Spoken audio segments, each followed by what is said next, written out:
हुन्छ दोस्रो तिमोथी 4 अध्याय हामी आज 14 पददेखि 22 पदसम्म भ्याउने कोसिस गर्नेछौँ।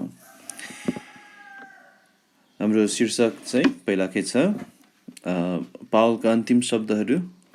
अनि गएको क्लासमा चाहिँ हामीले पावलको अन्तिम शब्दहरूमध्ये मौका चाँडै आऊ भन्ने अथवा मौका चाँडै आउने प्रयत्न गर भन्ने पावलको यो आज्ञालाई हेरेका थियौँ। पावल चाहिँ तिमोथी आफूका चाँडै आइदिएको चाहन्थे। प्रयत्न गर, छिटो गर भनेर पावलले तिमोथीलाई भनिरहेका छन्। अनि मौका छिटो आऊ किनभने मलाई डेमासले त्यागेको छ। अनि साथै क्रेसेन्स र तितसलाई मैले अरू ठाउँहरूमा पठाएको छु। अहिलेलाई लुका मात्र मसँग छन्। मर्कुससँग भेट्ने इच्छा छ मलाई। अनि मेरो केही सामानहरू छ, ओभरकोट अनि केही पुस्तकहरू छन्, किताबहरू, त्यो लिएर आइदेऊ। त्यसैले छिटो आऊ तिमोथी, मौका चाँडै आउने प्रयत्न गर। अनि अब चाहिँ 14 देखि 22 पदहरूमा पावलका अरू अन्तिम शब्दहरू हामी देख्छौँ। अनि यहाँ दोस्रो कुरा आज हामी हेर्नेछौँ। पहिलो कुरा गएको हप्ता हामीले हेऱ्यौँ, मौका चाँडै आउने प्रयत्न गर। दोस्रो कुरा चाहिँ पावलको यहाँ होसियारी देख्छौँ। अलेक्जान्डरसँग होसियार बसा, त्यस तमौटे अलेक्जान्डरसँग होसियार बसा भनेर पावलले तिमोथीलाई चेतावनी दिइरहेका छन्, सचेत गराइरहेका छन्। त्यसैले हामी दोस्रो तिमोथी 4को 14 र 15 पढ्नेछौँ। यहाँ लेखेको छ, त्यस तमौटे अलेक्जान्डरले मलाई धेरै खराबी गर्यो। प्रभुले त्यसलाई त्यसका कामहरू अनुसार बदला दिउन्। त्यससँग तिमी पनि होसियार बस, किनकि त्यसले हाम्रा वचनहरूको साह्रै सामना गरेको छ। त्यसैले यहाँ पावलले तिमोथीलाई एकजना मान्छेको विषयमा होसियार गराएको देख्छौँ, अलेक्जान्डर, तमौटे अलेक्जान्डर। अनि पावलले भन्छन् उसँग होसियार बस, सचेत हौ। अब यो तमौटे अलेक्जान्डर को हो भन्ने कुरा ठ्याक्कै हामीलाई थाहा छैन।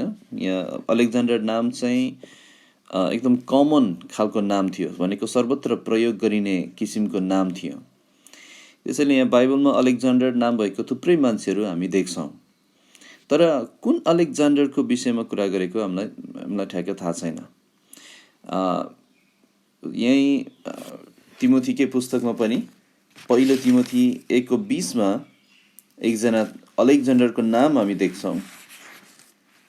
पहिलो तिमोथी 1:20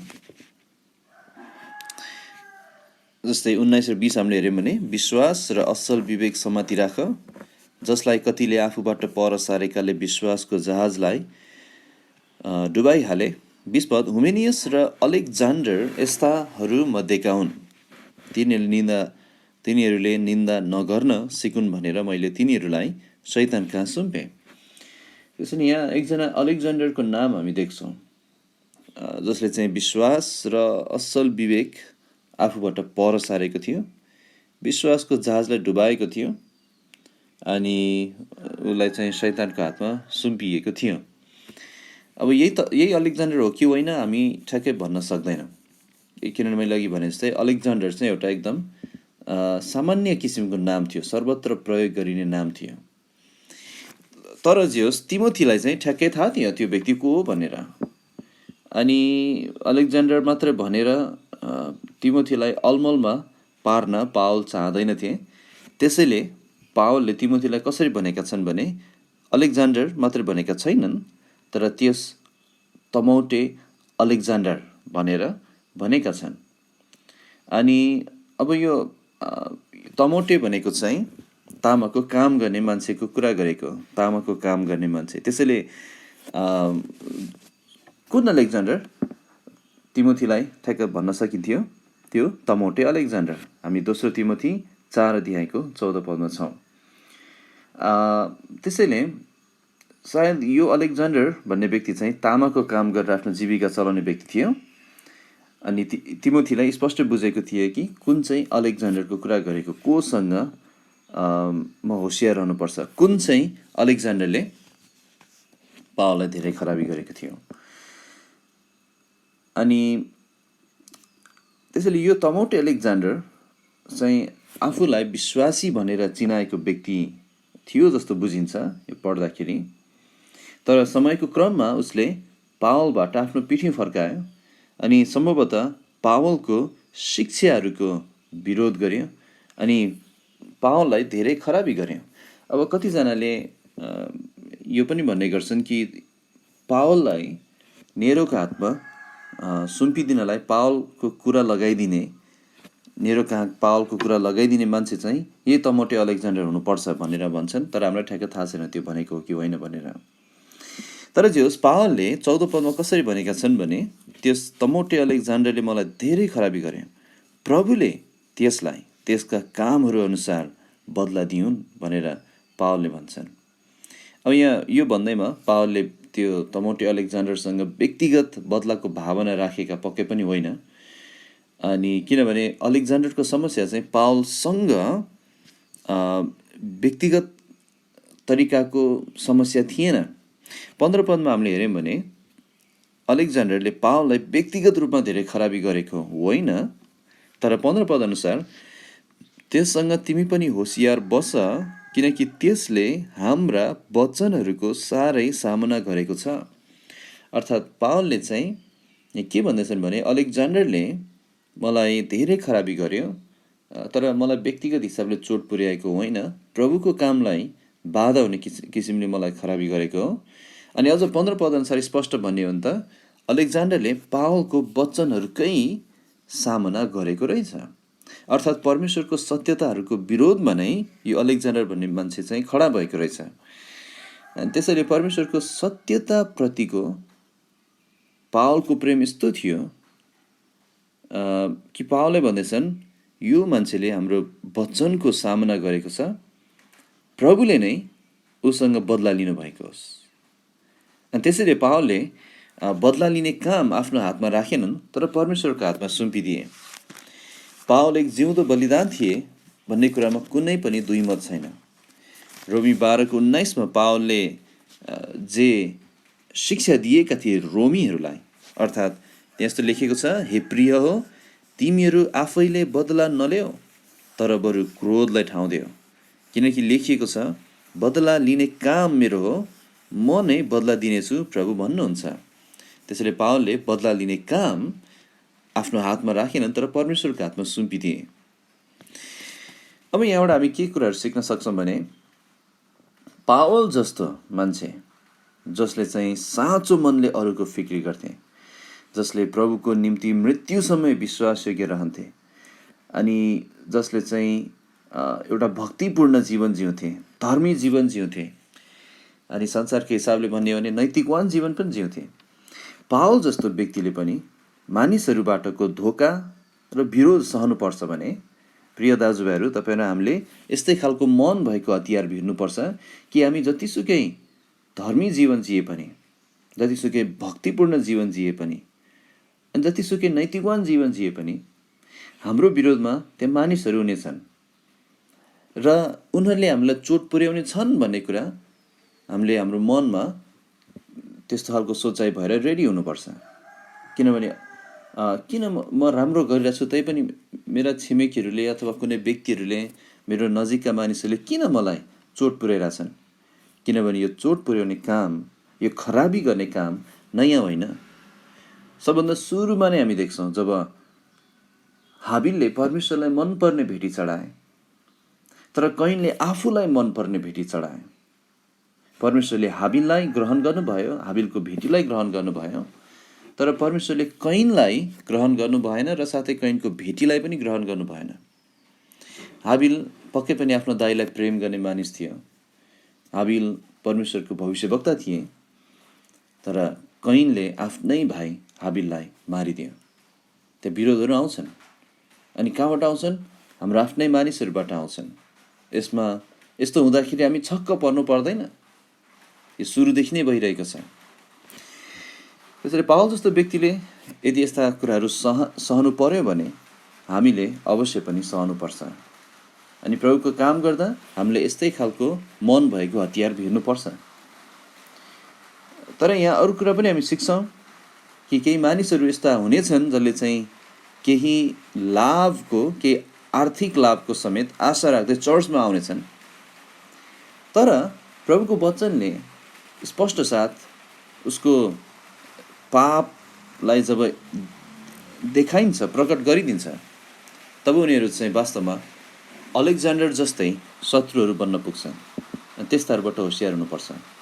कोही व्यक्तिहरू चाहिँ चर्चमा आफ्नो ओहदा ठुलो भइदिए हुन्थ्यो भनेर सोच्ने गर्छन्, अनि त्यो कारणले खराबी गर्ने गर्छन्। कोही व्यक्तिले चाहिँ मलाई सम्मान दिए हुन्थ्यो, अनि तर त्यो नपाएपछि अनि त्यसको कारणले विरोध गर्नेहरू हुन्छन्, अनि शत्रुहरू समेत बन्न पुग्छन् अलेक्जेन्डर जस्तै।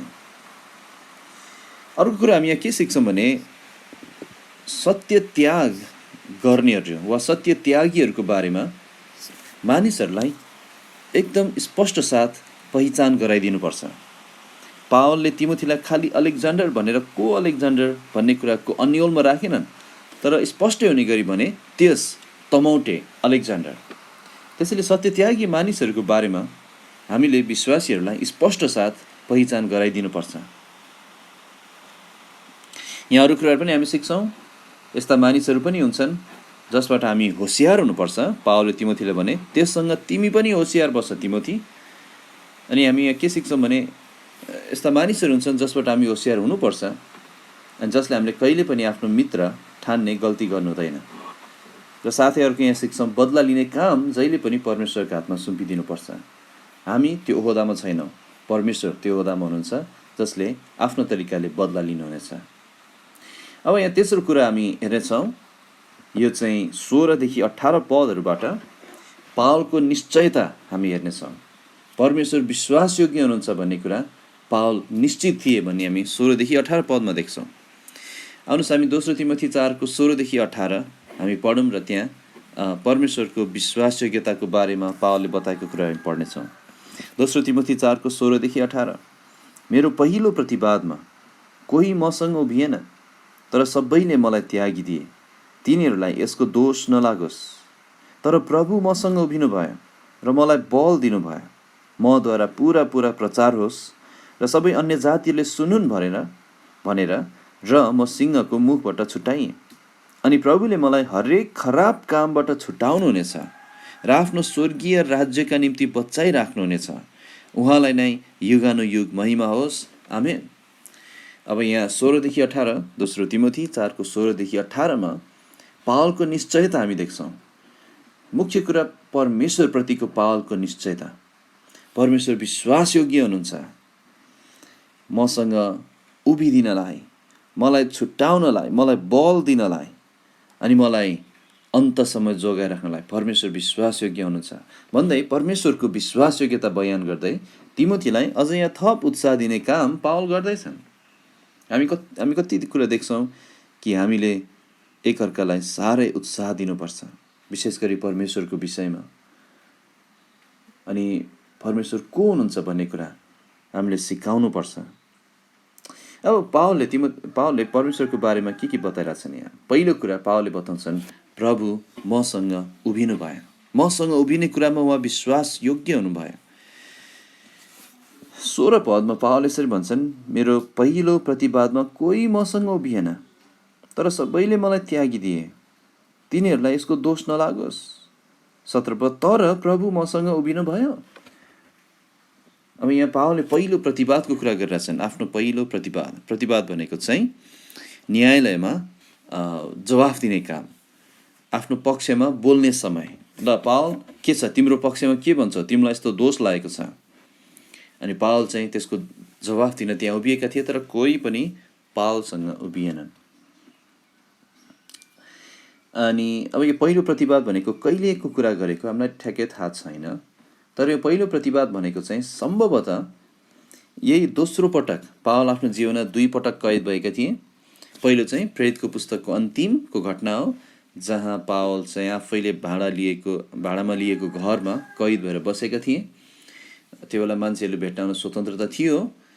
पछि दोस्रो पटक चाहिँ पावलको जीवनको लगभग अन्तिम समयमा नेरो भन्ने सम्राटद्वारा, त्यो क्रूर सम्राटद्वारा पावल कैदमा परिएका थिए। अनि त्यो बेला चाहिँ पावललाई मारिएको थियो, शहीद बनाइएको थियो, क्रिस्चियन शहीद बनाइएको थियो। अनि यो दोस्रो पटक पावल पक्राउ पर्दाखेरि सिधै झ्यालखाना हालेको होइन जस्तो देखिन्छ, तर बरु न्यायालयमा उभ्याइयो अनि त्यहाँ पावलको केरकार गरियो। अनि त्यसपछि यो कालकोठरीमा जहाँ पावल छन् अहिले यो पत्र लेख्दा त्यहाँ हालिएको बुझिन्छ। अनि तर यो दोस्रो पटक कैद हुँदाखेरि पावललाई सुरुमा जब न्यायालयमा उभ्याइएको थियो, पावलले त्यो समयको कुरा गरिरहेका छन्। यहाँ रोममा पावललाई यसरी उभ्याइएको थियो न्यायालयमा, तर रोममै पनि त्यहाँ थुप्रै विश्वासीहरू थिए। कसरी थाहा हुन्छ नि? पावलले रोमीहरूलाई लेखेको पत्रबाट थाहा हुन्छ कि त्यहाँ प्रशस्त विश्वासीहरू थिए। रोममा विश्वासीहरू थिए नै भन्ने हामी जान्दछौँ, थिए भन्ने जान्दछौँ। तर दुःखको कुरा के छ भने जब पावल त्यहीँ रोममा कैद भएर पुगे र त्यहाँ न्यायालयमा उभिनु पर्यो, पावलसँग कोही पनि उभिनका निम्ति गएनन्। तर बरु अझ भन्ने हो भने दोस्रो तिमोथीकै पुस्तकको अनुसार पनि 1 अध्यायको 15 पद अनुसार पनि त्यहाँ एसियामा भएका थुप्रै मानिसहरू सबै भनेका छन्, एसियामा भएका सबै मबाट फर्केका छन्। यी मानिसहरू पावलदेखि फर्किए। तर प्रश्न आउँछ, उसले लुक्का चाहिँ कहाँ थिए त? यहाँ 4:11 अनुसार त लुक्का मसँग छन् भनेको छन्, तर त्यहाँ प्रतिवादमा चाहिँ लुक्का कहाँ थिए? अब यसको जवाफ हुन ठ्याक्कै थाहा छैन। सायद पावललाई पक्रेर त्यहाँ न्यायालयमा लगिएको समयमा लुका अन्त कतै हुनुपर्छ, पावलसँग थिएनन् होला। अनि पावल पक्राउ परेका छन् भन्ने सुनेर लुका पावलका आइपुग्दा त्यो पहिलो प्रतिवादको घटना सकिसकेको हुनुपर्छ। तर अन्य सबै जो पावलसँग उभिन सक्थे उनीहरू त्यसो गर्न डराए। उनीहरू पावलको साङ्लासँग डराए, लजाए। अनि पावलले भन्छन् उनीहरूलाई यसको दोष नलागोस्। 16 पदको अन्तिममा तिनीहरूलाई यसको दोष नलागोस् भनेर पावलले यहाँ आफ्नो इच्छा व्यक्त गरेका छन्।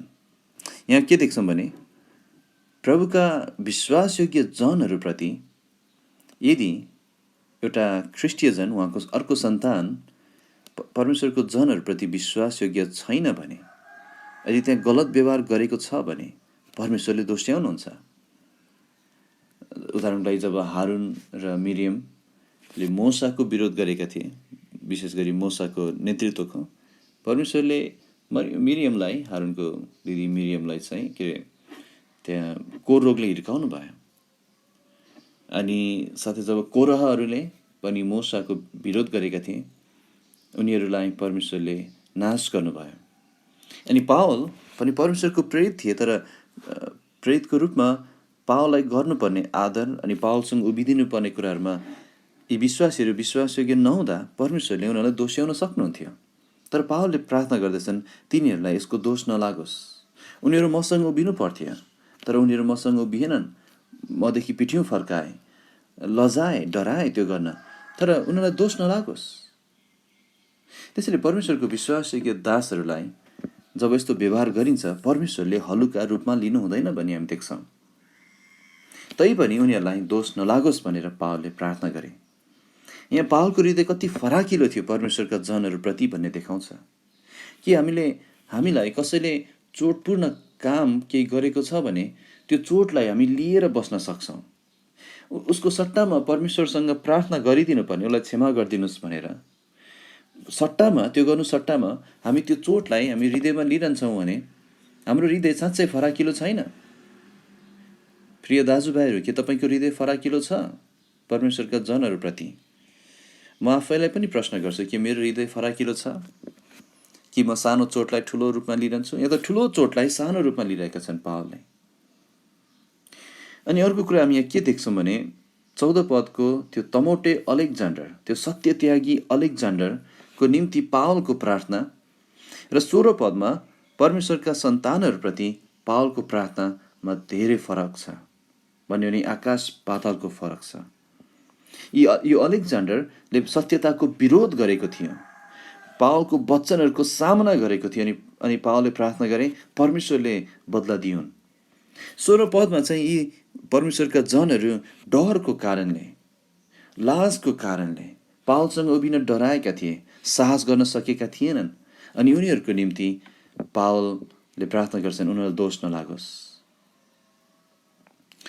अलेक्जान्डर चाहिँ उसले परमेश्वरकै वचनको विरोध गर्न साहसी आफैलाई तुल्याएको थियो भने यी 16 पदका विश्वासीहरू चाहिँ आफ्नो डरको भावनाको कारणले आफैलाई दुर्बल बनाएका थिए।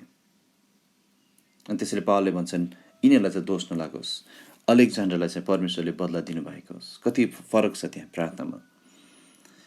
किनभने 16 पदका विश्वासीहरू सत्यत्यागी थिएनन्, खालि पावलसँग उभिन मात्रै डराएका थिए। तर यी दुर्बल मानिसहरू, यी डराएका विश्वासीहरू पावलको साथमा नउभिए तापनि प्रभु आफै तिनको पक्षमा उभिदिनु भएको कुरामा पावल निश्चित थिए।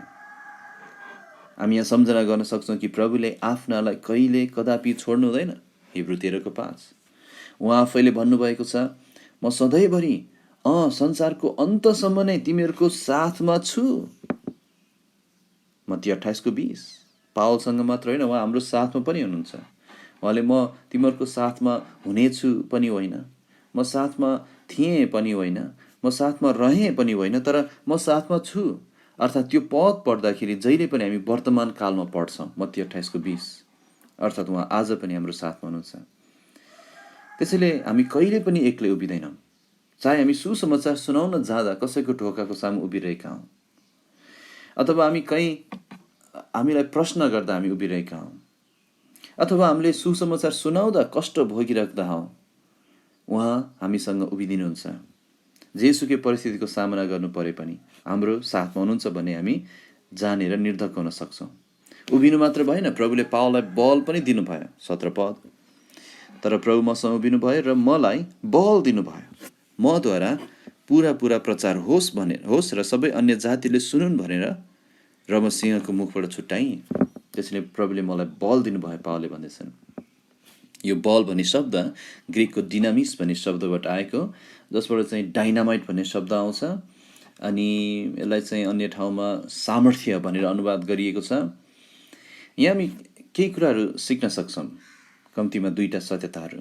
पहिलो, पावललाई बल चाहिएको थियो। पावलले भन्छन् उहाँले मलाई बल दिनुभयो। यहाँ पहिलो कुरा के सिक्छौँ? पावललाई सामर्थ्य चाहिएको थियो। त्यो सामर्थ्य चाहिँ पावलको सेवाको काममा मात्र किन नहोस्, वा आत्मिक युद्धमा किन नहोस्, अथवा त्यो प्रतिवादमा जवाफ दिनको निम्ति किन नहोस्, पावललाई बल वा सामर्थ्य चाहिएको थियो। अनि दोस्रो कुरा हामी यहाँ के सिक्छौँ भने पावललाई चाहिएको सामर्थ्य प्रभुले दिनुभयो। प्रभुले पावललाई बल दिनुभयो। प्रभु खालि पावलको साथमा उभिनु मात्र भएन, पावलसँग उभिनु मात्र भएन, तर तिनलाई बल पनि दिनुभयो। हामी यहाँ याद गरौँ कि पावल चाहिँ तपाईँ र म जस्तै दुःख सुख भोगी मानिस थिए र तिनलाई पनि परमेश्वरबाटको बलको आवश्यकता थियो। अनि प्रभुले तिनलाई आफ्नो बल रहित छोड्नु भएन। सम्झना गर्नुहोस् प्रिय दाजुभाइहरू, उही परमेश्वर जो शद्रक मेशक र अबेदनेगोसँग त्यो आगोको भट्टीमा उभिनु भयो र उनीहरूलाई सामर्थ्य दिनुभयो, बल दिनुभयो, उहाँ नै पावलसँग पनि उभिनुभयो र तिनलाई पनि बल दिनुभयो। त्यसैले परमेश्वरले कहिले पनि आफ्नाहरूलाई बल रहित छोड्नु भएको छैन। पुरानो नियम पढ्दा हुँदै हामी दाउदलाई देख्छौँ, जसले आफ्नो जीवनको हरेक पलमा बल चाहिएको थियो परमेश्वरबाट भन्ने बुझेका थिए, अनि प्रभु नै तिनको सामर्थ्य भइदिनु भएको थियो। त्यसैले पावलले दाउदले लेखेको भजनहरूमा हामी यस्ता शब्दहरू पढ्छौँ। भजन सङ्ग्रह 19:14 हे परम प्रभु मेरा बल र मेरा उद्धारक, मेरा बल मेरा उद्धारक। यस्तो खालको प्रार्थना थियो दाउदको। हामीले सानोमा भजनमा गाउने गर्थ्यौँ र अहिले पनि गाउने गर्छन्। येशू मलाई गर्नुहुन्छ प्यार, यो सब बाइबलको सार। बालक सब हुन् उनैका, ती निर्बल उहाँ बलवान। हो, हामी निर्बल छौँ तर परमेश्वर बलवान हुनुहुन्छ। प्रभुको काम गर्नलाई तपाईँलाई कति अवस्थामा डर लाग्ला, सामर्थ्यहीन लाग्ला, तर के परमेश्वर म तिमीहरूको साथमा छु भन्नुभएको छैन र? अनि हामीलाई हाम्रो नजिकका आफन्तहरूले, घनिष्ठ मित्रले समेत आवश्यक परेको समयमा छोड्न सक्छन्। हो, छोड्न सक्छन्। यसै 49:15 हिजो सम्झना गर्दै थिएँ। त्यहाँ प्रभुले यहोवा आफैले भन्नुभएको छ कि एउटा स्त्रीले आफ्नो दुध चुस्ने बालकलाई समेत बिर्सन सक्छ, हो बिर्सन सक्छ, तरै पनि प्रभुले हामीलाई कहिले छोड्नुहुन्न र कहिले बिर्सनुहुन्न। हाम्रो घनिष्ठ मित्रहरूले, हाम्रो आफन्तहरूले हामीलाई बिर्सन सक्छन्, हामीलाई छोड्न सक्छन्, तर प्रभुले कहिले छोड्नुहुन्न। आफ्नो विश्वासयोग्य दासहरूको साथमा उहाँ उभिदिनुहुन्छ र उनीहरूलाई बल दिनुहुन्छ। हाम्रो परमेश्वर यस्तो हुनुहुन्छ। अनि अर्को कुरा पावलले भन्छन् प्रभुले मलाई छुटाउनु भयो। त्यसैले तेस्रो कुरा हामी देख्छौँ यहाँ प्रभुले पावललाई छुटाउनु भयो। 17 पदको अन्तिममा पावलले भन्छन् म सिंहको मुखबाट छुट्याएँ। 18 पदमा पावलले भन्छन् प्रभुले मलाई हरेक खराब कामबाट छुटाउनु हुनेछ। त्यसैले पावलले प्रभुद्वारा आफू सिंहको मुखबाट छुट्याइए भन्ने कुरा हामी देख्न सक्छौँ। परमेश्वर हामीलाई छुटाउनेवाला परमेश्वर हुनुहुन्छ। परमेश्वर हाम्रो उद्धारकर्ता हुनुहुन्छ भन्ने हामी सिक्छौँ।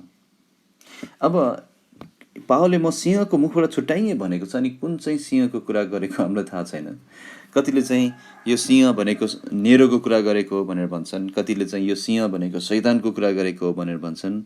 अनि त्यो सम्भव पनि छ, तर नेरो वा त्यो यदि नेरो नै त्यो सिंह हो भने नेरोबाट प्रभुले पावललाई सधैँ छुटाउनु भएन, तर बरु नेरोको आज्ञामा पावललाई मर्न दिनुभयो, शहीद हुन दिनुभयो। तर कुन सिंहको कुरा गरेको हामीलाई थाहा छैन, किनभने यहाँ सिंहको अगाडि कुनै डेफिनेट आर्टिकल प्रयोग गरेको पनि छैन। उक्त सिंह, त्यो सिंह भन्ने खालको कुनै शब्द छैन। त्यसैले खास यहाँ कुनै एउटा सिंहलाई तोकिएको छैन, तर बरु यो सामान्य अर्थमा कुनै पनि सिंहको कुरा गरेको हुनसक्छ। अब के भनेको उसै कुन चाहिँ सिंह? अब यसलाई हामीले रूपकालङ्कारको रूपमा भन्दा पनि अक्षरस्थ रूपमा लिएको राम्रो हुन्छ भन्ने म बुझ्छु। किनभने त्यो बेला पावलको समयमा, नेरोको समयमा झन् बढी विश्वासीहरूलाई भोका सिंहहरूको अगाडि फ्याँकिदिने चलन थियो। उनीहरूलाई चाहिँ मानिसहरूको मनोरञ्जनको निम्ति एउटा तमासा बनाएर रङ्गशालामा, अखाडामा भोकाएका सिंहहरूको सामु फ्याँकिदिने चलन थियो, यदि उसले येशूलाई विश्वास गरेको छ भने, अथवा अरू कारणहरूले पनि। अनि सायद पावललाई पनि, अरू विश्वासीहरूलाई जस्तै पावललाई पनि सिंहको मुखमा फ्याँकिदिन सक्ने त्यहाँ निर्णय सुनाउन सक्थ्यो, तर प्रभुले त्यो हुन दिनु भएन। अनि त्यसैले सम्भवतः यहाँ 16 पद अनुसार चाहिँ, सन्दर्भ अनुसार पावलको पहिलो प्रतिवादमा पावललाई सिंहको मुखमा फ्याँकिने त्यहाँ धेरै सम्भावना थियो, तर त्यहाँबाट परमेश्वरले पावललाई जोगाउनु भयो। किन छुटाउनु भयो? किन त्यो पहिलो प्रतिवादमा सिंहको मुखमा फ्याँकिन दिनु भएन? 17 पद अनुसार कारण यहाँ बताएको छ, मद्वारा पुरा प्रचार होस् र सबै अन्य जातिहरूले सुनुन् भनेर। त्यसैले त्यहाँबाट बचाइएपछि, छुटाइएपछि पावलले अझ थुप्रै अन्य मानिसहरू, अन्य जातिहरूलाई सुसमाचार सुनाए पक्कै पनि। अनि त्यही बिचमा यो दोस्रो तिमोथीको पत्र पनि लेखे। पावलको समय आएको थिएन, अनि त्यो नाउन्जेल प्रभुले पावललाई कुनै पनि हिसाबले मर्न दिनु भएन, तर छुटाउनु भयो।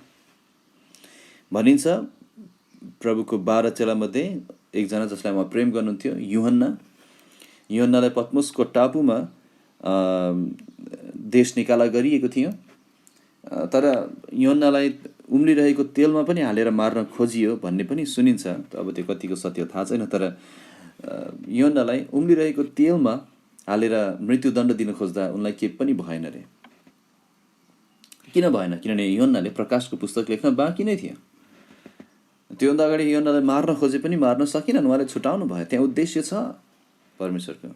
पावललाई पनि सिंहको मुखमा फ्याँक्न खोजिएको थियो, तर उहाँले छुटाउनु भयो, त्यसको पनि उद्देश्य छ। यूहन्नाले प्रकाशको पुस्तक लेख्न बाँकी नै थियो, पावलले दोस्रो तिमोथी लेख्न बाँकी थियो। प्रभुको काम त्यहाँ बाँकी हुन्जेल हामीलाई कसैले केही गर्न सक्दैन। तर प्रभुले आफ्नो सार्वभौम इच्छामा हामीलाई हाम्रो घर लाग्न चाहनुभयो भने त्यो उहाँको हातको कुरा हो। तर पावललाई उहाँले छुटाउनुको कारण चाहिँ सुसमाचार फैलाउनु, अझै यो पत्र लेख्नु। साथै 18 पदमा पनि सुरुमा पावलले भनेछन् प्रभुले मलाई हरेक खराब कामबाट छुटाउनु हुनेछ। हरेक खराब कामबाट प्रभुले छुटाउनु हुनेछ भन्ने कुरामा हामी पावलको निश्चयता पनि हामी यहाँ देख्छौँ। नेरो चाहिँ एउटा पागल सिंह चाहिँ थियो, हो त्यो सत्य हो। अनि पावलको प्राणलाई हरेक खराबीद्वारा निलिदिन जस्तोसुकै हुकुम गर्न सक्थ्यो। तैपनि नेरोभन्दा अति सामर्थ्य एकजना त्यहाँ हुनुहुन्थ्यो जसले नेरोलाई रोक्न सक्नुभयो, छुट्याउनु भयो।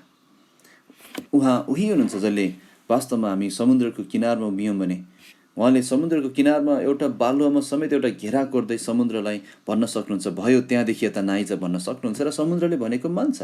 उहाँको समुद्रको सिमानाहरू उहाँले तोकिदिनुहुन्छ भने उहाँले नै पावलमाथि आउन सक्ने हरेक खराब काम रूपी समुद्रलाई उहाँले एउटा सिमाना तोकिदिनु भयो र बचाउन सक्नुहुन्छ।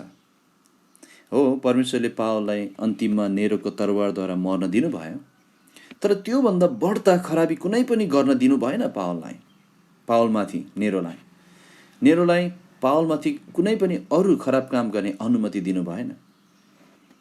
पावलले भन्न सक्थे उहाँलाई छुट्याउनु हुनेछ। अनि 18 पदमा पावलको अर्को कुरा हामी देख्छौँ कि प्रभुले पावललाई स्वर्गीय राज्यका निम्ति बचाइराख्नुहुनेछ। 18 पदमा पावलले भन्छन् र आफ्नो स्वर्गीय राज्यका निम्ति बचाइराख्नुहुनेछ, उहाँलाई नै युगानुयुग महिमा होस्, आमेन। अनि त्यसैले यहाँ देख्छौँ शैतानको, अब यहाँ यो 18 पदलाई विचार गर्दा हामी के देख्छौँ भने त्यहाँ अरू राज्यहरू छ, संसारका राज्यहरू छन् जसमा नेरो जस्ता व्यक्तिहरू खडा छन्। अनि यो चाहिँ शैतानको सांसारिक राज्यहरूमध्ये पर्छ। संसारको शासक भनेको छ शैतानलाई, अनि उसले संसारमा राज्य गरिरहेको छ, तर प्रभुको घेराभन्दा बाहिर ऊ जान सक्दैन। अनि उसकै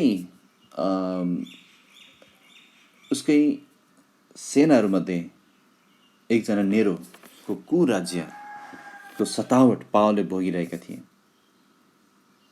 अनि नेरोको राज्यको गलत न्याय पावलले भोगिरहेका थिए।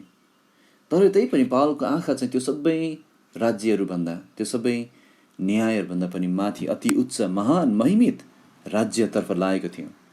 त्यो राज्य चाहिँ स्वर्गीय राज्य हो भनेर पावलले भन्छन्। स्वर्गीय राज्य जसको राजा चाहिँ धार्मिकताका राजा हुनुहुन्छ, शान्तिको राजकुमार हुनुहुन्छ र हाम्रा प्रभु हुनुहुन्छ जो राजाहरूको राजा हुनुहुन्छ। अनि त्यो राज्यमा धार्मिकताले राज्य गर्नेछ। त्यो राज्यमा हामी पनि ख्रिस्टसँगै राज्य गर्नेछौँ। त्यसपछि प्रियहरू, कसैले पनि हामीलाई ख्रिस्टको सम्पत्ति भएकोमा सताउने छैन। त्यसपछि कसैले पनि हामीलाई मृत्युदण्डको घोषणा गर्न सक्ने छैन। त्यसपछि कसैले पनि हामीलाई हाम्रो मुखहरू बन्द गरिदिन सक्ने छैन परमेश्वरको प्रशंसा गाउनलाई। त्यहाँ कुनै मानवीय राजाको सामु हाम्रो कुनै प्रतिवाद हुने छैन। हामीलाई कसैले पनि त्यहाँ त्याग्ने छैन। हामी त्यहाँ कुनै पनि सिंहको मुखमा पुग्नु पर्ने छैन। अनि कसैले पनि हामीलाई कहिल्यै पनि खराब काम गर्ने छैन। त्यो चाहिँ महिमित राज्य हो जुन चाहिँ 1000 वर्षको लागि यही पृथ्वीमा स्थापित हुनेछ। तर 1000 वर्षपछि त्यहाँ नयाँ आकाश र नयाँ पृथ्वी हुनेछ जहाँ उहाँको स्वर्गीय राज्य सदा सर्वदाको निम्ति स्थापित हुनेछ। अनि यो कुराको विचार गर्दै गर्दा पावलको हृदय चाहिँ यो प्रशंसाको शब्दले भरिन्छ। अनि उनले भन्छन् उहाँलाई नै युगानुयुग महिमा होस्, र हामी पावलसँगै भन्न सक्छौँ आमेन। प्रिय विश्वासीहरू, सारा सृष्टिको सार यही हो। यो संसारमा मण्डली हुनुको उद्देश्य पनि यही हो, उहाँको महिमा। परमेश्वरले सुरुदेखि अन्तिमसम्म गर्नुभएको सबै कामहरूको उद्देश्य पनि यही हो, उहाँ आफ्नो महिमा लिन चाहनुहुन्छ। तपाईँलाई बचाउनुको उद्देश्य पनि यही हो, उहाँको महिमा लिन चाहनुहुन्छ। प्रिय दाजुभाइहरू, तपाईँलाई प्रभुले बचाउनु भएको छ भने के तपाईँ उहाँको महिमाको निम्ति जिउँदै हुनुहुन्छ? के तपाईँ उहाँको महिमा गर्दै हुनुहुन्छ? बाइबलले बताएको छ, चाहे खाऊ, चाहे पिऊ, चाहे जेसुकै गर, सबै कुरा परमेश्वरको महिमाको निम्ति गर। के तपाईँ साँच्चै उहाँको महिमा गर्दै हुनुहुन्छ? र अब यहाँ अन्तिम हामी कुराहरू हेर्नेछौँ। चौथो कुरा, पावलको अन्तिम अभिवादनहरू 19 देखि 22 पद। पहिला हामी पावलको जयमसीह हेर्नेछौँ। त्यहाँ विश्वासीको जनहरूलाई पावलले जयमसीह पठाइरहेका छन्। 19 पद हामी हेरौँ। प्रिस्का र अक्विलालाई साथै ओनेसिफरसको परिवारलाई सलाम भनिदेऊ। अनि यो अन्तिम पत्रमा अब पावलको अन्तिम हस्ताक्षर गर्दै गर्दा पावलको हृदयमा त्यहाँ केही अन्य विश्वासीहरू थिए, विश्वासीको जनहरू थिए जसलाई चाहिँ पावलको तर्फबाट तिमोथीले जयमसीह भन्दैको चाहन्थे, सलाम भन्दैको चाहन्थे। पहिलो व्यक्तिहरू को थिए? प्रिस्का र अक्विला। प्रिस्का र अक्विला, प्रिस्का भनेको चाहिँ प्रिस्किल्ला भनेको हो, प्रिस्किल्लाको अर्को नाम हो। अनि अक्विला भनेको चाहिँ प्रिस्किल्लाको श्रीमान पति थिए। त्यसैले यो दुईजना प्रिस्किल्ला र अक्विला एउटा असल जोडी थिए। उनीहरू जोसिलो जोडी थिए प्रभुको कामको निम्ति। उनीहरू पावलसँग तम्बुहरू बुन्दै प्रभुको काममा सहभागी हुने व्यक्तिहरू थिए। अब रोमी 16 अध्यायको 3देखि 5मा पनि यो जोडीको बारेमा केही कुरा बताइएको छ। एकचोटि हामी त्यहाँ पल्टाउँ। रोमी 16 अध्यायको 3देखि 5। विवाहको जोडी कस्तो हुनुपर्छ हामी यहाँ देख्छौँ, प्रिस्किल्ला र अक्विलाबाट। अनि कस्तो भएको प्रभु चाहनुहुन्छ हामी यहाँ देख्छौँ, प्रिस्किल्ला र अक्विलाबाट। रोमी 16को 3देखि 5मा यहाँ प्रिस्किल्ला र अक्विलाको बारेमा केही कुरा बताएको छ। 3 पदमा हामी हेरौँ। अनि यहाँ छोटकरी यहाँ बुधाहरू मात्रै हामी हेर्नेछौँ। 3 पद, ख्रिस्ट येशूमा मेरा सहकर्मीहरू प्रिस्किल्ला र अक्विलालाई सलाम भनिदियो। यहाँ पहिलो कुरा के देख्छौँ भने यो जोडी चाहिँ पावलका सहकर्मीहरू थिए। यी दुवैजनाको जोडी प्रिस्किल्ला र अक्विला एउटा जोडी चाहिँ प्रभुको कामको निम्ति एउटा टोली जस्तै थियो, टिम जस्तै थियो। हामी सुसमाचार सुनाउन जाँदा हामी टिम मिलेर जान्छौँ। अनि प्रभुको काममा यात्राहरू गर्दा हामीलाई टिम भएको मनपर्छ, एउटा टोली भएको मनपर्छ। कम्तीमा यहाँ चाहिँ 2 जनाको टिम हामी देख्छौँ प्रभुको कामको निम्ति। अनि यहाँ र अघि हामीले पढेको ठाउँमा प्रिस्किल्ला र अक्विला भनेर लेखेको छ। प्रायः जसो त्यो बेला पतिको नाम अगाडि लेख्ने गरिन्थ्यो, तर यहाँ प्रिस्किल्लाको नाम अगाडि लेखिएको छ। अब यहाँ हामी यसलाई धेरै कुरा त यसमा बनाउन चाहन्नौँ, तर एउटा अनुमान चाहिँ लगाउन सकिन्छ। सायद प्रिस्किल्ला चाहिँ आफ्नो पतिभन्दा अझ बढी सक्रिय थिइन् होला। अक्विला चाहिँ तम्बु बुन्ने काममा व्यस्त हुन्थे अनि प्रभुको काममा पनि, तर प्रिस्किल्ला चाहिँ अझ फराकिलो तरिकाले सोच्ने व्यक्ति जस्तो देखिन्छ। तर जे होस् हामी के देख्छौँ भने अक्विला यो श्रीमानले चाहिँ आफ्नो पत्नीलाई, प्रिस्किल्ला चाहिँ आफ्नो पतिको अधीनतामा बसे पनि पतिले पनि पत्नीलाई त्यहाँ प्रभुमा एउटा आदरको भाँडो सम्झेको हामी देख्छौँ। साझा अनुग्रहको हकदार सम्झिँदै आदर गरेको हामी देख्छौँ। अनि त्यसैले प्रिस्किल्लालाई अक्विलाले दमन गरेको थिएन, तर प्रभुको कामको निम्ति उसलाई अझ सहायता गरिरहेको थियो। अनि उसँग एउटा टिम मिलिरहेको थियो। 4 पदमा उनीहरूको बारेमा अर्को कुरा सिक्छौँ। यहाँ भने चाहिँ जसले मेरा प्राणका निम्ति आफ्नै गर्दन दिएका छन्। उनीहरू चाहिँ यो जोडी चाहिँ पावलको प्राणको निम्ति आफ्नै गर्दन दिन सक्ने जोडी थिए। यहाँ हामी के देख्छौँ भने उनीहरू खास आफ्नो प्राणलाई भन्दा बढी प्रभुको कामलाई प्रेम गर्थे। अनि प्रभुले भन्नुभयो कि सारा संसार प्राप्त गरे पनि आफ्नो आत्मा गुमाउँछ भने वा आफ्नो प्राण गुमाउँछ भने के फाइदा भयो।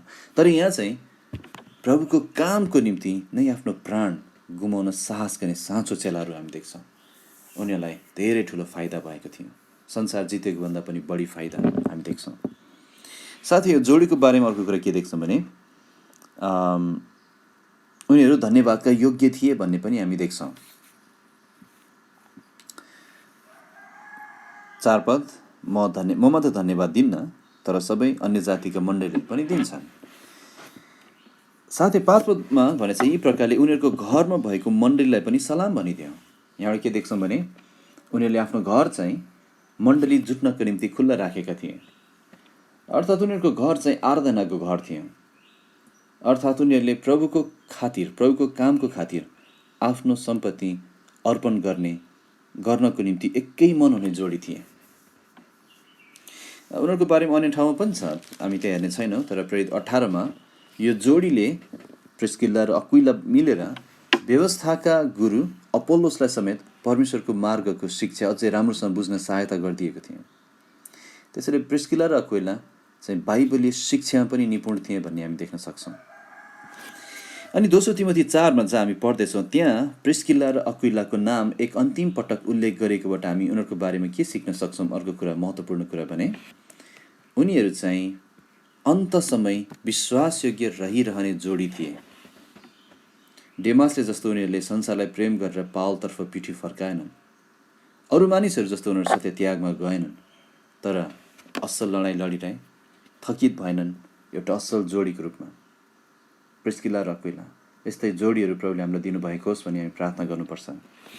दोस्रो तिमोथी 4:19 अर्को मान्छेको नाम दोहोरिएको छ, ओनेसिफोरसको परिवारको कुरा गरिएको छ। अनि ओनेसिफोरस भनेको त्यही मान्छे हो जसको बारेमा हामीले 1 अध्यायको 16देखि 18 अध्ययन गरिसक्यौँ।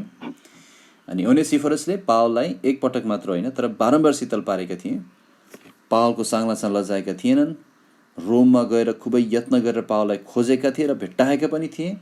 अनि अरू धेरै कुरामा पावलको सेवा गरेका थिए।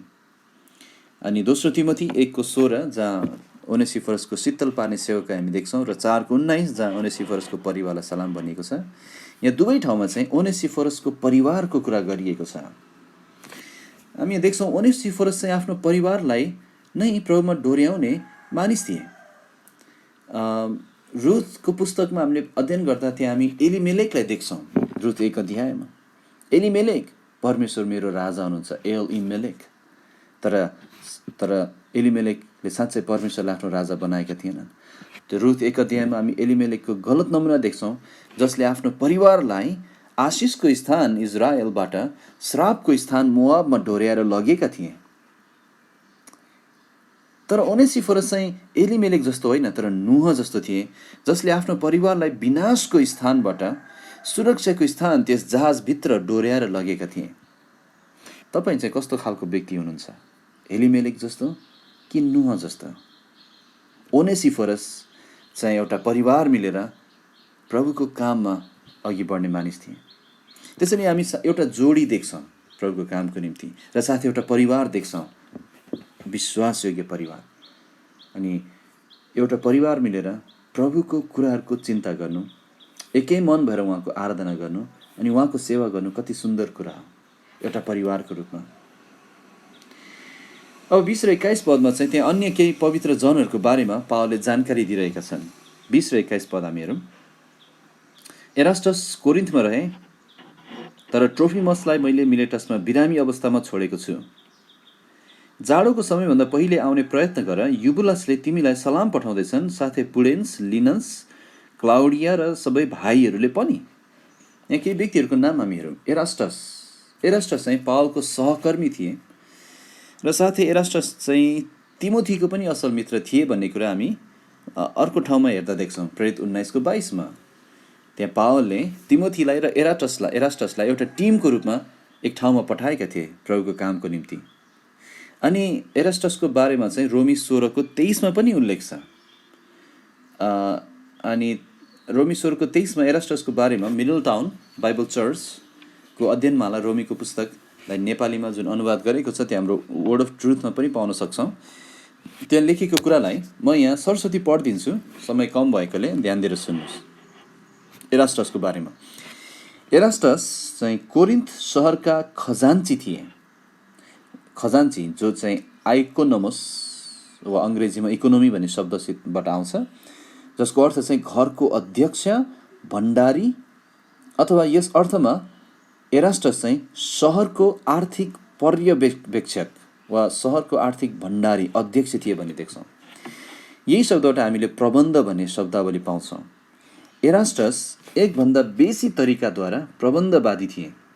उनी सहरको आर्थिक कुरामा विश्वास गरिएका मानिस थिए, तर त्योभन्दा पनि महत्त्वपूर्ण एउटा विश्वासीको रूपमा परमेश्वरको अनुग्रह प्रकट गर्ने र प्रदर्शन गर्ने जिम्मेवारीमा पनि विश्वास गरिएका थिए।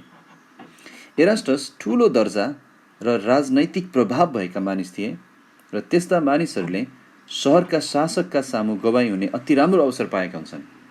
हामीलाई परमेश्वरले उच्च दर्जा वा सानो दर्जा जहाँसुकै राख्नु भए तापनि हामी ख्रिस्टको निम्ति चम्कन सकौँ। त्यसैले यहाँ के देख्छौँ भने एरास्टस भन्ने व्यक्ति चाहिँ कोरिन्थ भन्ने सहरको खजान्ची थिए, त्यहाँको प्रबन्धक थिए, म्यानेजर थिए, आर्थिक म्यानेजर थिए।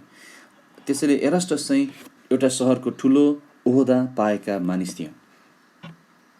यहाँ ध्यान दिनुहोस्, एरास्टस चाहिँ एउटा ठुलो दर्जा र साथै राजनैतिक प्रभाव भएको मानिस थियो। तैपनि प्रभुको कामको निम्ति तिनी सक्रिय थिए र पावलले जता जाऊ भन्थे पावलको निर्देशनमा तिमोथीसँग यात्रा गर्न तिनी नम्र पनि थिए। प्राय ठुलो दर्जा र फराकिलो प्रभावले मानिसहरूलाई घमण्डी बनाउँछ, तर प्रभुको साँचो सन्तान चाहिँ ऊ संसारमा जुनसुकै ओहदा पाए पनि प्रभुमा उसको धेरै ओहदामध्ये एउटा आत्मिक ओहदा हुन्छ, त्यो हो दास। एरास्टस प्रभुमा घमण्डी थिएनन्, तर बरु एउटा नम्र दास थिए।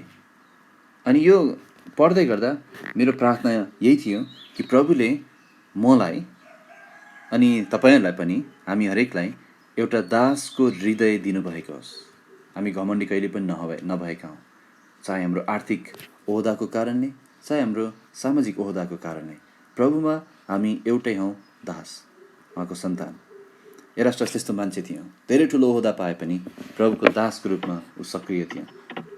अर्को व्यक्ति यहाँ ट्रोफिमसको कुरा गरेको छ 20 पदमा। ट्रोफिमसलाई मैले मिलेटसमा बिरामी अवस्थामा छोडेको छु। अब ट्रोफिमसको नाम प्रेरित 21:29 पनि उल्लेख गरिएको छ। त्यो हामी पढ्ने छैनौँ अहिले, तपाईँले पढ्न सक्नुहुन्छ पछि, प्रेरित 21:29। अनि त्यो पद अनुसार चाहिँ ट्रोफिमस एफेसस भन्ने सहरका बासिन्दा थिए, तर सायद सेवाको कामको निम्ति पावलले तिनलाई मिलेटसमा छोडेका थिए। अब एफेससमा त तिमोथी छन्, अनि तिमोथीलाई भन्दैछन्, तिमोथी ट्रोफिमस त्यही एफेससको तिम्रो सहकर्मीहरूमध्ये एकजना, उसलाई मैले मिलेटसमा छोडेको छु, तर त्यहाँ बिरामी अवस्थामा छौ, बिरामी अवस्थामा मैले छोडेर आएको छु, त्यस्तो अवस्था परे। अब यहाँ ट्रोफिमसलाई मिलेटसमा बिरामी अवस्थामा छोडेको कुराबाट हामी धेरै कुराहरू सिक्न सक्छौँ। म छोटकरी बुँदा बताउँछु। पहिलो कुरा चाहिँ प्रभुले हामीलाई उहाँको कामको निम्ति जहाँसुकै पठाउन चाहनु भए पनि त्यहाँ जान हामी तयार रहनुपर्छ। ट्रोफिमस एफेससका मानिस थिए, तर जब मिलेटसमा त्यहाँ काम पर्यो त्यहाँ जान रेडी थिए ट्रोफिमस। त्यस्तै गरी हामीलाई प्रभुले जुनसुकै ठाउँमा पठाउन चाहनु भए पनि, सेवाको काम हामी धेरै ठाउँमा कुद्नुपर्ने हुन्छ, जानुपर्ने हुन्छ। अनि जुनसुकै ठाउँ उहाँले राख्न सक्नुहुन्छ, त्यो उहाँले चाहनुभयो भने हामी तयार रहनुपर्छ जानलाई, रहनलाई। अनि अर्को चाहिँ हामी उहाँको सन्तान हौँ र उहाँको सेवा गर्छौँ भन्दैमा हामी कहिले पनि बिरामी हुँदैनौँ भनेर सोच्नु हुँदैन। वास्तवमा प्रभुको कामकै निम्ति व्यस्त रहँदा समेत एउटा व्यक्ति बिरामी पर्न सक्छ, यो कुरा नौलो होइन। हामी धेरै मिसनरीहरूको गवाई देख्छौँ, उनीहरू धेरै बिरामी थिए। हामी यहाँ ट्रोफिमसको नमुना देख्छौँ, बिरामी थिए, प्रभुको कामको निम्ति मिलेटस गएका मानिस, तर बिरामी परे। यो नौलो कुरा होइन, किनभने हामी सबैजना मृत्युको बाटोतर्फ लागिरहेका छौँ। अनि हामी मृत्युको बाटोतर्फ गइरहेको पापी शरीरमा छौँ, पापले पूर्ण शरीरमा छौँ। अनि मृत्युभन्दा अगाडि ख्रिस्ट आउनु भएन भने हामी एक दिन चिहानमा गएर सुत्नुपर्छ। त्यसैले हामी बिरामी हुँदैनौँ भनेर सोच्नु हुँदैन। अर्को कुरा हामी देख्छौँ कि हरेक अवस्थामा आफ्ना सन्तानहरू निरोग रहन् र निको हुन् भन्ने परमेश्वरको इच्छा हुँदैन। त्यो मानिसहरूले त्यही भन्छन्, ख्रिस्ट हाम्रो रोगहरूको निम्ति मर्नुभयो, त्यसैले हामी कहिले बिरामी हुनु पर्दैन, हामी निरोग रहौँ भन्ने परमेश्वरको इच्छा हो। यसरी प्रचार गर्छन् मान्छेहरूले, तर त्यो परमेश्वरको सधैँ इच्छा हुँदैन। अनि अर्को महत्त्वपूर्ण कुरा हामी के देख्छौँ भने, प्रेरितहरूकै हातबाट पनि सबै समयहरूमा रोगहरू चङ्गाइ गर्ने काम गरिँदैन थियो। पावल त प्रेरित थिए, किन ट्रोफिमसलाई बिरामी अवस्थामा छोडे? पावलले चाहेको भए निको पार्न सक्थे, पावलको गम्छा समेत लगेर निको पारिएको छ। तर यहाँ के देख्छौँ भने, प्रेरितहरूले कहिले पनि शारीरिक चङ्गाइलाई प्राथमिकताको साथ हेरेका थिएनन्, बरु त्यसलाई सुसमाचार सुनाउने मौकाको रूपमा प्रयोग गरेका थिए। तर कहिले पनि त्यो शारीरिक चङ्गाइ चाहिँ उनीहरूको प्राथमिकता थिएन। पावल आफै पनि आँखाको रोग झेलिरहेका मानिस थिए भन्ने हामी सङ्केतहरू पाउँछौँ बाइबलमा। जे होस्, प्रेरितहरूकै हातबाट पनि सधैँ चङ्गाइ हुँदैन थियो, चङ्गाइको काम गरिँदैन थियो। आफ्नै प्रियहरूलाई समेत बिरामी अवस्थामा छोडेर हिँड्नु पर्थ्यो। अब त्यहाँ 21 पदमा चाहिँ तिमोथीलाई जयमसी पठाउने केही मानिसहरू छन्। अब अघिसम्म यहाँ पावलले जयमसी पठाइरहेका छन्, अब तिमोथीलाई जयमसी पठाइरहेका छन्।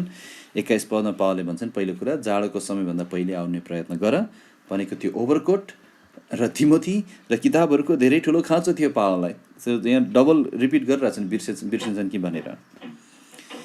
तर यहाँ पावलको माध्यमबाट तिमोथीलाई जयमसी पठाउने त्यहाँ मानिसहरू छन्। सरस्वती नाम मात्र हेर्नेछौँ, युबुलस, पुडेन्स, लिनस, क्लाउडिया र सबै भाइहरू। यी सबैजना सम्भवतः रोमको मण्डलीका विश्वासीहरू हुनुपर्छ। अनि लिनस नाम गरेको व्यक्ति जुन यहाँ छ हाम्रो सूचीमा, लिनस चाहिँ पावल र पत्रुसको मृत्यु भएपछि रोममा भएको मण्डलीको पास्टर भएका थिए भन्ने गरिन्छ, अनि त्यो सत्य हुन सक्छ। क्लाउडिया भन्ने स्त्री चाहिँ बेलायतबाटको स्त्री हुनुपर्छ। अनि उसले पछि गएर चाहिँ यो पुडेन्स भन्ने व्यक्तिसँग विवाह पनि गरेको थियो। अनि यहाँ ब्रदर डेभिड क्लाउडले आफ्नो टिप्पणीमा भन्नुभयो अनुसार रोमले चाहिँ सन् 43 देखि 410 ईस्वी सम्बतसम्म बेलायतमाथि राज्य गरेको थियो। अनि बेलायतले त्यो बेला चाहिँ ब्रिटानिया भनेर चिन्ने गरिन्थ्यो, ब्रिटानियाको प्रदेश भनेर चिन्ने गरिन्थ्यो। त्यसरी ब्रिटेन वा बेलायतमा सुसमाचार सायद क्लाउडियाबाट पुग्यो कि हामी जान्दैनौँ, तर जस क्लाउडिया चाहिँ ब्रिटेनबाट रोममा अध्ययन गर्न आएको थियो भन्ने हामी देख्छौँ के अन्य ठाउँमा अध्ययन गर्दाखेरि। अब अन्तिममा हामी 22 पद हेरेर अन्त गर्नेछौँ। पावललाई के अरे तिमोथीलाई पावलले आशिष दिन्छन् यहाँ 22 पदमा। प्रभु येशू ख्रीष्ट तिम्रो आत्मासँग रहून्, तिमीहरूसँग अनुग्रह रहोस्, आमेन। पहिलो कुरा पावलले भन्छन् प्रभु येशू ख्रीष्ट तिम्रो आत्मासँग रहून्। अनि यहाँ आत्मा भन्ने शब्दको बारेमा डेभिड क्लाउडले उहाँको शब्दकोशमा गर्नुभएको बयानलाई मैले यहाँ उद्धरण गरेको छु। आत्मा भन्नाले उहाँले यसरी लेख्नु भएको छ, आत्मा भन्नाले मानिसको अभौतिक हिस्सा पनि हो, अर्थात् भित्री मानिस जुन चाहिँ शरीरभन्दा भिन्न हुन्छ र मृत्युको समयमा अनन्तताको निम्ति जाँदछ। अनि यो आत्माको बारेमा बाइबलले के बताएको छ भने आत्मा चाहिँ मूर्छित पर्न सक्छ, आत्मा इच्छुक हुन सक्छ, कठोर हुन सक्छ, उदास हुन सक्छ, विचलित हुन सक्छ, आनन्दित हुन सक्छ, ताजा वा शीतल हुन सक्छ। उपदेशक 12:7 अनुसार मृत्युको समयमा आत्मा परमेश्वर कहाँ फर्कन्छ। नयाँ नियममा बताएअनुसार मानिसको 3 भागहरू हुन्छन्, आत्मा, प्राण र शरीर। पहिलो थेसलोनिके 5:23। क्रुसमा मर्नुहुँदा येशूले आफ्नो शरीरबाट आफ्नो आत्मालाई अलग पार्नुभयो। अनि ख्रिस्टीय जन चाहिँ आत्मा र शरीरमा पवित्र हुनुपर्छ। तर जो आत्मा चाहिँ मूर्छित पर्न सक्छ, इच्छुक हुन सक्छ, कठोर हुन सक्छ, उदास हुन सक्छ, विचलित हुन सक्छ, आनन्दित हुन सक्छ, ताजा हुन सक्छ इत्यादि। यो सब कुराहरूलाई विचार हामी जब गर्छौँ कि हामी देख्छौँ कि साँच्चै हाम्रो आत्मासँग ख्रिस्ट भइदिनुपर्छ। हाम्रो यो चञ्चल आत्मालाई, हाम्रो यो भावनाले भरिएको आत्मालाई ठिक भावनामा उठाइन र उहाँको सेवा गर्न प्रभु येशू ख्रिस्ट हाम्रो आत्मासँग भइदिनुपर्छ। अनि यहाँ पावलले भन्छन् येशू मात्र होइन, ख्रिस्ट मात्र होइन, तर प्रभु येशू ख्रिस्ट, पुरा नाम प्रयोग गर्छन् यहाँ अन्तिममा। अर्थात् उहाँ हाम्रो लागि मानिस बन्नुभयो, उहाँ हाम्रो लागि क्रुसमा मर्नुभयो। अनि उहाँ चाहिँ हाम्रो प्रभु र हाम्रो मालिक हुनुहुन्छ, हाम्रो आत्माको मालिक हुनुहुन्छ। अनि यो आत्मा हामी उहाँको अधीनतामा सुम्पँदै उहाँको काम गर्नुपर्छ। अनि यही आत्मासँग हुनु भइदिएर प्रभु येशूले यसलाई बलियो पार्दै साहस दिँदै प्रयोग गर्न सक्नुहुन्छ। उहाँद्वारा बाहेक हामी आफै केही पनि गर्न सक्दैनौँ भन्ने हामी यहाँ सिक्छौँ। तिमोथीलाई पनि प्रभु येशूको सहायता र साथ चाहिएको थियो र यी कुराहरू दिन ख्रिस्ट येशू जहिले पनि तयार हुनुहुन्छ। अब पावलले त तिमोथीलाई छोडेर जान लागिरहेका थिए, तर प्रभु येशू ख्रिस्टले तिमोथीलाई कहिले पनि छोड्नुहुन्न भन्ने यहाँ देखाउन चाहन्छन् पावल। तिमोथी म जाँदैछु, तर प्रभु येशू ख्रिस्ट तिम्रो आत्मासँग हुनुहुनेछ, उहाँले छोड्नुहुन्न तिमीलाई। अनि हामी पनि हाम्रो जीवनमा धेरै कुराहरू भएर जानुपर्छ, धेरै अनुभवहरू, तितो मिठो, गाह्रो साह्रो, उज्यालो अँध्यारो, सब अनुभव भएर जानुपर्छ। अनि यस्तो बेलामा हामीले यो सम्झनु उत्साहपूर्ण हुन्छ कि प्रभु हाम्रो साथमा हुनुहुन्छ। अनि अन्तिममा पावलले तिमोथीलाई भन्छन् तिमीहरूसँग अनुग्रह होस्। अनि यो अचम्म छ, मैले आज मात्रै यो याद गरेँ, के अरे हिजो मात्रै यो तयार गर्दा,